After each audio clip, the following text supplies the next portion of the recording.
Good morning, guys. Welcome back to our Reptile of the Week. My name is Alvaro, and today we're going to be going over another snake. Now, if you guys remember from 2 weeks ago, our first Reptile of the Week was the milk snake, right?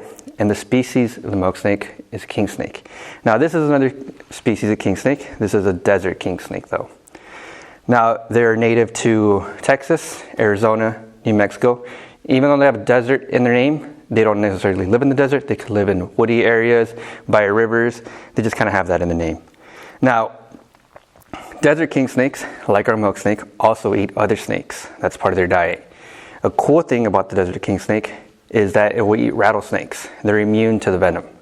Now, if a rattlesnake is going to bite a king snake, it won't kill it. Like, it will hurt us. If a rattlesnake would bite us, we have to go to the hospital right away because it starts to deteriorate our skin.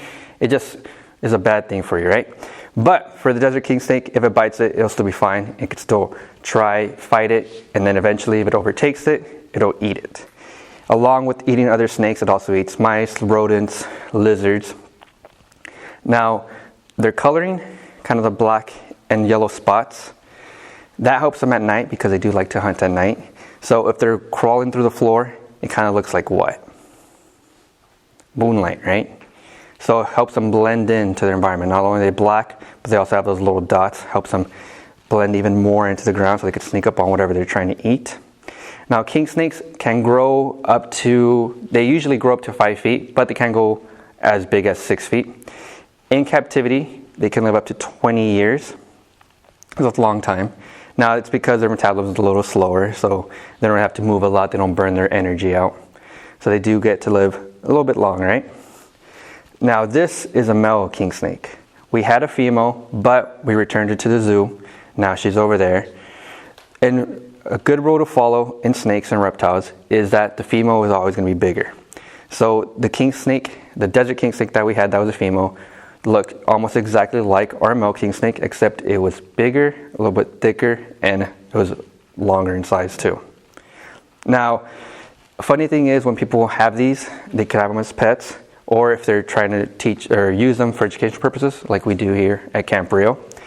If you ever want to breed them to make more desert king snakes, you have to make sure you do it at the right time, because if you put it in the same cage, they are king snakes, right? And they will eat each other. Now, a cool little fact is that if you guys see these out in the wild, I know they might be a little scary, but if you don't like snakes, it's even better for you to leave them alone, because we should leave all of our wildlife out there alone. But leave these guys alone, especially because if you guys don't like snakes, they eat other snakes, right? They get rid of them for you. So you don't got to do nothing. They're going to eat the snake. It's part of their natural process. So you don't got to do nothing. So they're friendly. A lot of the times if you encounter them in the wild, they'll just lay there. They won't do anything. They can even play dead. They'll turn on their belly. They don't want to do anything to you. So leave them alone. They'll leave you alone. They're non-venomous. So if you do get bitten by one on accident, then don't worry about it. Just clean yourself. Maybe go to a doctor if you want. But they aren't going to inject you with venom. They don't have venom. So thank you guys for coming back this week. Now, we're going to go ahead and leave you and put this guy back in its cage. He's getting a little frisky. So thank you guys. See you next week. Have a great week.